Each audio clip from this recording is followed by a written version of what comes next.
Il faut donc dire, selon le journal Le Jour, que Eto'o bénéficie du soutien de l'Assemblée générale. Et du côté de l'info à chaud, on nous fait comprendre que les délégués sont tout simplement dans l'étau d'Eto'o. Bernardo Basson, la montagne a-t-elle accouché d'une souris? Je ne saurais répondre, je l'ignore. Personnellement, je n'ai pas été emballé. C'était une assemblée générale très attendue. Oui, beaucoup ont même fait savoir, avant la tenue de cette AG, qu'il est fort possible que le Pichichi, le 9, soit limogé. Bon, l'Assemblée générale ne limoge pas. Vous n'avez pas suivi ce genre de choses? Bon, pas limogeage, mais qu'il soit vomi par l'Assemblée générale. C'est-à-dire que l'Assemblée générale décide à la majorité qualifiée ou à la majorité relative soit de le révoquer, soit de le destituer. Voilà, je l'ai entendu. C'est ce que je veux dire. J'ai même ouï dire encore par d'autres langues que le président Eto'o serait tenté de démissionner au vu des pressions qui lui pesaient depuis un certain temps sur les épaules. Bon, j'ai également ouï dire cela, mais j'ai pas prêté attention à l'Assemblée générale d'hier, je vous promets. Donc les résolutions aussi, elles sont... ça arrive des fois. Aujourd'hui, je pense que la polarisation et la focalisation qui sont faites sur la FECAFOOT commencent à devenir lourdes pour moi. C'est rébarbatif, c'est soporifique à la limite. Moi, je pense qu'on devrait peut-être rester plus objectif. Je pense que le président Eto'o a beaucoup de choses qu'il ne fait pas bien et d'autres qu'il essaie de bien faire. Et donc, j'ai fait l'effort de me mettre relativement en retrait de tout ce qui a trait à la FECAFOOT. Vous allez voir que j'en parle même de moins en moins sur les plateaux parce que je trouve qu'aujourd'hui, ce qui est fait, tout sauf du football, par les hommes de médias qui en parlent avec des idées totalement vindicatives, par les personnes de la FECAFOOT qui en parlent avec une idée de soit tu es avec moi, soit tu es contre moi. On oublie l'esprit de fair play. Le drame que je trouve à tout cela, c'est qu'on entre dans une discipline sans épouser les valeurs qu'elle incarne. Le football a ses valeurs, l'esprit d'équipe, la solidarité, le fair play, etc. Donc quand on rentre dans le football, minimalement, on devrait incarner ces valeurs, on devrait les intégrer en nous. Mais ce qui est plutôt fait là-bas, c'est le culte de la personnalité à un certain moment. Et d'autre part, ce qui est fait, c'est également de la vengeance, de la méchanceté, des coups bas, des commérages, du vol, des conflits de divers ordres. Donc personnellement, je ne suis plus trop emballé par ce qui s'y passe. Je reste un soutien relatif au président Eto'o. Je pense que j'ai cru en lui au départ. Et il y a des choses qu'il tente de bien faire et d'autres avec lesquelles je ne suis pas en harmonie. Je reste quand même un soutien du président Eto'o, même si je trouve que pour l'instant, la FECAFOOT ne se dispose pas comme j'ai profondément pensé dans mon être. Voilà. Vous regrettez un peu? Non, je ne regrette pas. Je ne regrette pas parce que je pense que la faute n'est pas totalement celle du président Eto'o. Je pense qu'il y a d'autres personnes autour. Moi, je ne l'ai pas dit. Oui, justement, c'est pourquoi je dis je ne regrette pas, je pars de moi. Je pense qu'il y a des personnes autour qui travaillent pour autre chose complètement. Et tout cela tend à noyer même les efforts qui essaient d'être faits. Donc, si un pays va mal, on indexera qui? La tête. Et pourquoi vous pensez donc que la faute n'est pas forcément à Eto'o? Vous ne m'avez pas compris. J'ai dit la faute n'est pas totalement celle. Bien sûr qu'il est en partie responsable des déboires de la FECAFOOT. Bien sûr qu'il est en partie responsable. Si un pays va mal, on indexera qui? La tête. Et pourquoi maintenant pour la FECAFOOT, vous ne dites pas la tête sans relativiser? Parce que même quand ça concerne le président Biya, des fois on accuse les ministres, des fois on accuse les directeurs généraux, on ne dit pas que pour Biya la cause de tout. Quand un pays va mal, on accuse qui? Pas fait ici. Non, on s'est très bien compris. Donc voilà, moi, ce qui s'est passé hier, honnêtement, j'ai pas prêté attention. Donc il y a des résolutions qui ont été publiques, je les ai même pas encore lues. Mais je les dirai certainement parce qu'on m'invitera sûrement sur les plateaux le week-end pour en parler. Merci beaucoup. Aimé Cyprien Olinga, nous disions donc que c'était une assemblée générale très attendue au regard du contexte, au regard de tout ce qui s'est dit autour de la gestion à la Fédération camerounaise de football, au regard des nombreux procès, que ce soit du côté de la CAF et que sais-je encore. Maintenant, les délégués ont tout simplement réaffirmé leur soutien à l'endroit du président de la FECAFOOT, Samuel Eto'o. Commentaire. Moi, j'ai pas de commentaire. Je crois que les délégués savent ce qu'ils font. Ils ont élu un président et s'ils lui ont réaffirmé leur soutien, ça veut dire qu'ils travaillent minimalement bien à leur regard. Mais moi, je voudrais dire à la suite de Bernard que moi, pour ma part, j'ai soutenu l'élection de M. Eto'o. Je continue moi aussi à être un soutien relatif, parce que même si je ne suis pas tout à fait très heureux d'observer le bal des vautours qui se passe autour de son magistère. Je pense qu'il a beaucoup d'efforts à faire. Je pense également qu'on devrait mettre un peu les problèmes de la FECAFOOT à leur juste niveau. Parce que j'ai l'impression qu'aujourd'hui, il y a des forces tapis dans l'ombre qui, pour distraire l'opinion, qui pour, faire en sorte que les Camerounais ne s'orientent pas vers les véritables problèmes qui sont de nature à troubler le bien-être des Camerounais. Vous pensez que le sport ne peut pas troubler le bien-être des Camerounais? Le sport, pour ma part, au-delà de l'enjeu, ce n'est qu'un jeu. Ce n'est qu'un jeu. Est-ce qu'on peut encore parler du sport en 2023 et surtout du football en disant seulement que ce n'est qu'un jeu? Non, nous disons... Derrière ce jeu, il y a un grand enjeu. C'est pour ça que j'ai dit qu'au-delà de l'enjeu, le sport reste un jeu. Vous savez, moi j'ai l'habitude de dire que lorsque on observe les puissances de ce monde, la première puissance économique et je dirais même militaire du monde reste les États-Unis, sauf si je ne m'abuse. Les États-Unis n'ont jamais gagné une Coupe du Monde. Les États-Unis ne sont même pas une grande puissance footballistique dans le monde. Lorsqu'on observe sur le plan économique également, la Chine qui fait des merveilles, la Chine qui est aujourd'hui la deuxième puissance économique du monde, mais la Chine ne participe même pas à la Coupe du Monde. Là, je sais pas, moi j'ai jamais même entendu dire que la Chine a participé aux 10 dernières éditions de la Coupe du Monde. Comment ça? Non, la Chine, je sais, la Chine a... Vous êtes vraiment avec nous? Je suis sérieux. La Chine est régulièrement représentée en Coupe du Monde. Vous parlez du Japon ou de la Chine, cher monsieur? C'est le Japon qui est régulièrement représenté, et pas la Chine. La Chine est très en retrait. La Chine n'a jamais participé ces 10 dernières années. C'est le Japon qui est régulièrement, en tant que pays d'Asie, dans cette affaire-là. Donc la Chine qui est la deuxième puissance. Je considère donc que le développement... D'ailleurs, j'ai l'impression que ceux qui se sont adonnés au jeu, peut-être le Brésil en a à 4-5 Coupes du Monde, mais le Brésil n'est pas la première puissance du monde. Donc, moi, je considère que pour vous donc, il y a les problèmes. On devrait se concentrer. Je vous pose une question. Oui. Donc, pour vous donc, on ne parle plus de la FECAFOOT parce que nous devons nous concentrer sur des problèmes importants, c'est ça? C'est pas ce que j'ai dit. Vous dites donc alors quoi? J'ai dit qu'au-delà du fait que le football a des enjeux, ça demeure un jeu. Donc, il faut le considérer à sa juste valeur. Il ne faut pas prendre les problèmes de développement de notre pays, les mettre sous le boisseau. Les problèmes de gouvernance, les mettre sous le boisseau. Les problèmes de prédation que nous avons, les mettre sous les boisseaux pour s'orienter dans une histoire qui s'appelle le football. Est-ce que vous savez que le football au Cameroun prend beaucoup d'argent du contribuable? Vous le savez? Mais c'est à tort. Attends, comment? Mais puisque pour l'instant, le football au Cameroun prend beaucoup d'argent. Vous savez pourquoi il prend beaucoup d'argent? Et vous pensez que... Vous attendez un peu, je vous relance. Oui. Vous pensez donc qu'une activité qui prend autant d'argent du contribuable, les Camerounais ne doivent pas en dire un mot? Oui, monsieur. Est-ce que nous sommes sur la même longueur d'onde là? Je n'ai jamais dit que les Camerounais ne doivent pas avoir un droit de regard. Mais je dis simplement qu'il faut considérer le football à sa juste valeur. qui ne devrait pas être... À partir du moment où une activité prend déjà autant de milliards du contribuable, ce n'est plus que du jeu. Je voudrais dire, monsieur, que vous savez pourquoi ils prennent beaucoup de milliards?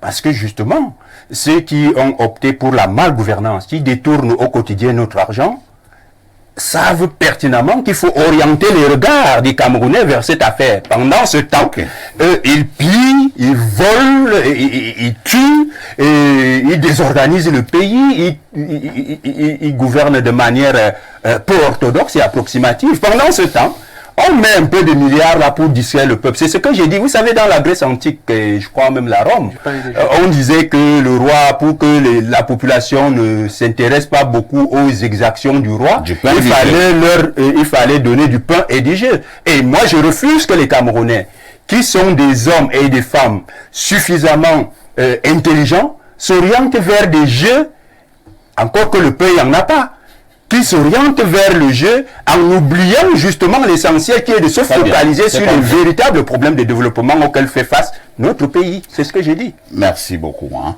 Pierre Blériot-Niemek, si je m'en tiens à ce que Bernardo a relevé de manière essentielle, et ce que le président des révolutionnaires fait également comprendre, nous devons, selon eux, nous occuper des choses plus importantes et laisser le football. Non, j'ai parlé de moi. Bon, je les comprends, mais vous leur avez posé une question. 1/5 de notre budget, c'est-à-dire du montant actuel de notre budget, a été dirigé vers le football ces 5 dernières années. Oui. C'est trop. C'est-à-dire que ces gars auraient pu... Il y a beaucoup de fédérations qui ont par exemple des budgets de 3 millions. Bon, on s'en fout. Mais quand vous prenez pour les stades 300 milliards, ça fait de vrais hôpitaux, de vraies universités. Plus de 1000 milliards. Non, je prends seulement un stade. Ah oui, un stade, là, d'accord. De vrais hôpitaux, de vraies universités, et ainsi de suite. Donc, puisqu'on ne peut pas nous donner de vrais hôpitaux, de vraies universités, et qu'on a pris notre argent, parce que ce n'est pas l'argent des gens de la FECAFOOT. Mais relativement à la question de l'Assemblée générale, vous savez, la plupart des membres de cette Assemblée générale, on connaît leur structure mentale et morale. Ça veut dire quoi? Non, c'est des corrompus, c'est des gens sans moralité. C'est dégradant. Non, je dis ce qu'ils sont. Tu veux que je commence à citer les noms et dire ce qu'eux-mêmes disent de leur bouche? Un vieillard qui se balade dans 2 camps pendant l'élection. Il dit, on m'a envoyé pistonner ici. Un vieillard. Un vieillard. Un professeur d'université qui perçoit l'argent 2-3 fois pour ce... Mais c'est des gens sans moralité. Pour la plupart. Les Camerounais devraient faire arrêter ces gens-là. La plupart des membres de cette Assemblée générale, pas seulement celle-ci, hein. Celle de 2009 encore, c'est des bandits. Mais le prof d'université n'est pas membre de l'Assemblée générale, monsieur Yemek. Je dis que les beaux gens de Comex qui ont voté, s'ils sont 100, il y a 80 bandits de grand chemin là-dedans. C'est des bandits. C'est insultant. C'est insultant, ils n'ont qu'à porter. C'est des bandits. Est-ce que c'est pas fort? Non, c'est des bandits. C'est peut-être fort.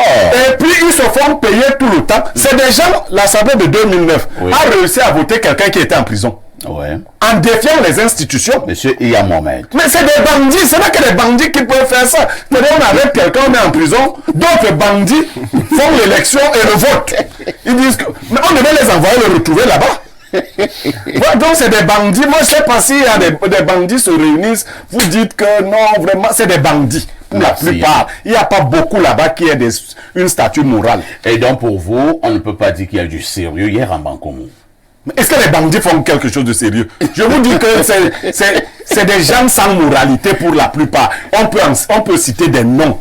Non, on ne va pas citer. Voilà. Donc un vieillard vous dit que on m'a donné de l'argent.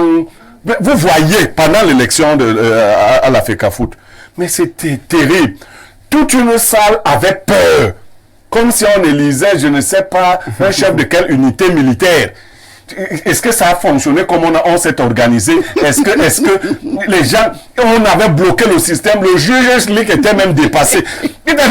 Bon, pourquoi? Parce que les enjeux financiers sont On énormes. a vu le Pichichi dire même qu'il veut se mettre à l'entrée. Mais attends, le Pichichi a être sûr que le vote va être Le Pichichi a sauté comme un autre haut commis de l'État a sauté le jour où on l'a nommé quelque part. Bon, sauf que lui, il était vieux, l'autre commis de l'État, il n'a pas pu sauter très haut. Mais le Pichichi, il a sauté comme quelqu'un qui venait d'être sauvé. Donc, c'est une affaire. Il était joyeux, il a gagné une élection, il doit être content. Vous voyez, attendez, ce geste, pour ceux qui lisent les gestes, on a l'impression que cet enfant avait mis une énergie terrible à devenir président de l'Africa Foot. C'est le cas. Et l'énergie en question, je crois que si l'élection n'avait pas été celle qu'il pensait, peut-être que le gars aurait eu un AVC. Donc, et on se demande pourquoi. Donc, cette affaire-là, qui polarise dans nos attentions, parce qu'on y met notre argent en grande partie, nécessite qu'on y mette un regard. Et j'ai suivi le discours hier. Vous savez, le discours du Pititi, je me suis demandé qui sont ceux qui écrivent ce genre de choses. Qu'est-ce qui t'a choqué dans ce discours? Quand il a dit qu'il a réhabilité le général Pierre Semengue, je suis sûr que Semengue pouvait prendre son arme et tirer quelque part en l'air. Et quand il a réhabilité, après, il a fait quoi de lui? Donc, c'est déjà, on écrit des choses, on dit, plus que l'autre ne viendra pas lire quelque chose. On a réhabilité le général Pierre Semengue. Pierre Semengue, pour ce qu'il a fait pour ce pays, et vous verrez des Camerounais comparer cet enfant au général Pierre Semengue. Vous dire qu'il a, et ils vont vous dire qu'il a plus fait. Il a plus fait pour le Cameroun parce qu'il courait derrière un truc en caoutchouc. Donc, c'est terrible quand même. C'est pour ça que ceux qui vous parlaient du jeu avaient raison. On court, les adultes, bon, c'est bien, ils s'organisent, on tape le caoutchouc, pim, ils courent. On tape encore le caoutchouc de l'autre côté, ils rentrent. Et on vous dit, dans un pays sérieux... On parlait du football de manière très dégradante. Hein? Mais attends, qu'est-ce qui se passe souvent? On met un truc en caoutchouc au milieu, et les gens commencent à taper sur ça, non? C'est pas comme ça que ça se passe. On tape le caoutchouc, ça part, ting. Et les adultes courent de ce côté. D'autres adultes tapent encore. Vraiment. Mais ces adultes sont des milliardaires. Ça n'est pas. Voilà le problème des Camerounais.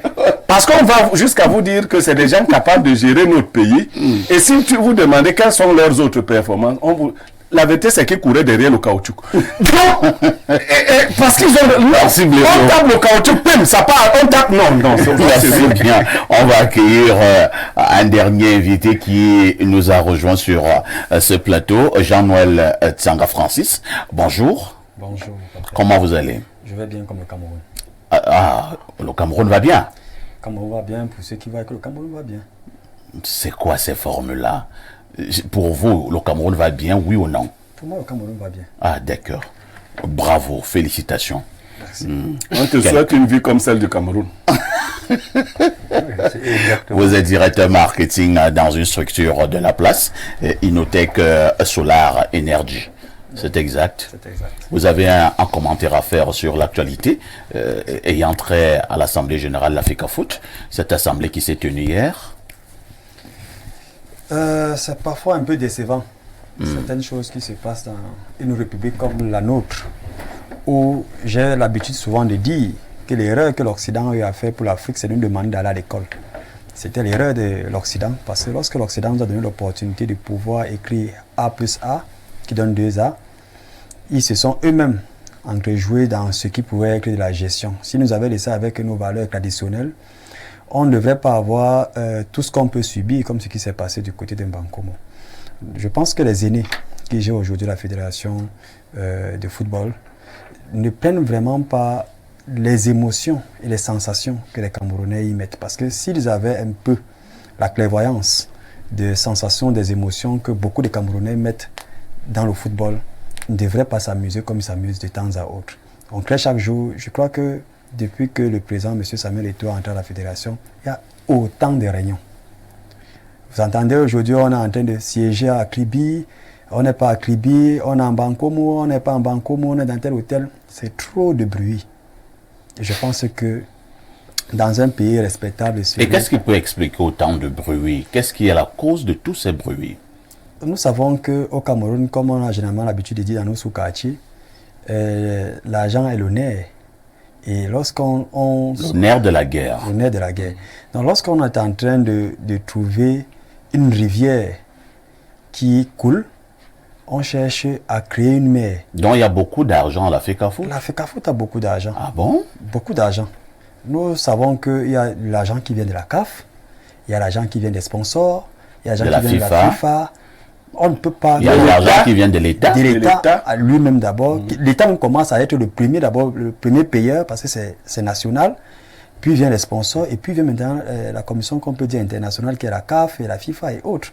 Donc je pense qu'il y a énormément d'argent et on veut distraire la jeunesse camerounaise. Nous sommes à la veille des élections présidentielles. Et comme ce sont des enjeux politiques, on veut distraire l'opinion en vous disant, regardez cette rivière, elle est déjà une mer. Il y a beaucoup d'argent. Pendant que nous on est discret en train de s'entretuer sur notre jeune frère Samuel Eto'o, qui lui-même au départ voyait la chose facile à gérer, mais aujourd'hui se rend compte qu'il est entré dans une guerre qui est celle du nord-ouest et du sud-ouest. Il est en train de se rendre compte qu'en fait, il doit revenir à la raison de l'apaisement, de la paix.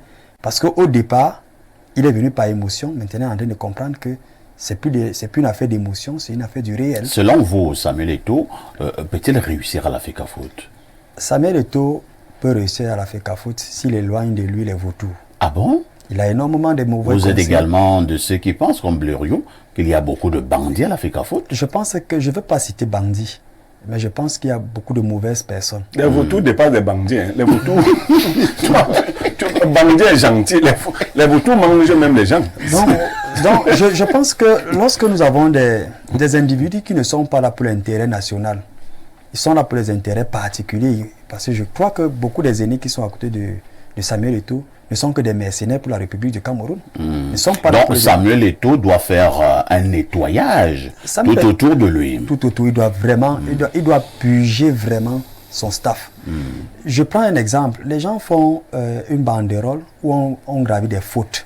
Le soutien averti. Comment soutien total à Samuel Eto'o averti. Est-ce que c'est la langue? C'est pas la langue. Il devait donc écrire ça en bassa. Bon, moi, c'est pas c'est pour ça que je dis bien l'erreur de l'Occident. C'est pour ça que je dis bien l'erreur de l'Occident. Ils ont écrit soutien avec T. Avec T. Et vous voyez. Ils ont dit que c'est Mila qui a écrit. Non, Mila a porté ça. On a fait et pourquoi Mila lui porte des choses comme ça? Est-ce que lui savait? Non. Bon, je me pose une question. Prouve d'abord qu'il n'y a pas de sérieux dans ce qu'on fait.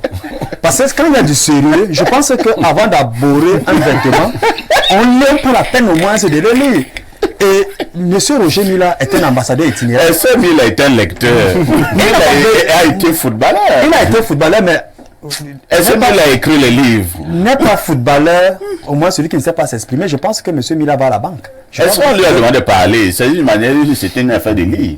Une affaire, donc vous voulez dire que M. Roger Mila ne sait pas lire? Non, c'est vous qui le dites. Non, parce que quand vous dites que c'est juste écrit, c'est pour dire que M. Roger Mila ne sait pas lire le français. Bon, s'il ne sait donc pas lire le français... On a donné un truc à Mila de porter. Mila est-ce qu'il devait donc porter ça c'est quoi lire? Et il n'y a pas seulement que M. Mila qui a porté. J'ai vu des professeurs, des éminents professeurs qui passent le temps à nous purger des cours dans et s'agissait même de quel soutien? On sait Samuel Eto'o. Soutien au niveau vestimentaire ou bien le soutien d'émotion. Non, le soutien-gorge. Le soutien d'émotion. C'est le genre de soutien qui a été là. C'est comme la corde qui soutient justement la chaîne. Voilà, la corde soutient la chaîne. Voilà. Merci Jean-Noël Chuton. Moi je pense que lorsque des aînés veulent s'amuser avec des émotions, comme ils sont en train de le faire en ce moment, il est important à la jeunesse que nous sommes et de ne pas être discret. Très bien. Par ce type d'exercice, d'événements. Je pense que la jeunesse doit comprendre qu'il y a des choses qui sont plus importantes. En dehors de la FECAFOOT, excusez-moi. Chuton, j'ai un problème. Moi, j'ai un problème de temps, monsieur Tchanga. En dehors de la FECAFOOT, j'ai honte de vous parler du bus de FECAVOLET. Je vois ça pavaner parfois vers la zone de Nkol-Bisson. Vous voyez un vieux bus cassé garé devant un supermarché dont je vais taire le nom. Mais vous vous posez la question à savoir, pendant que des gens brassent des milliards quelque part, une petite fédération comme celle du volley, où on retrouve aussi assez d'émotions que lorsqu'on a des compétitions, ne même pas avoir des engins, ou bien ne pas pouvoir équiper Bienvenue au Merci beaucoup. Hein. C'est ce qu'il fallait dire concernant l'actu presse ce matin. Une autre chose.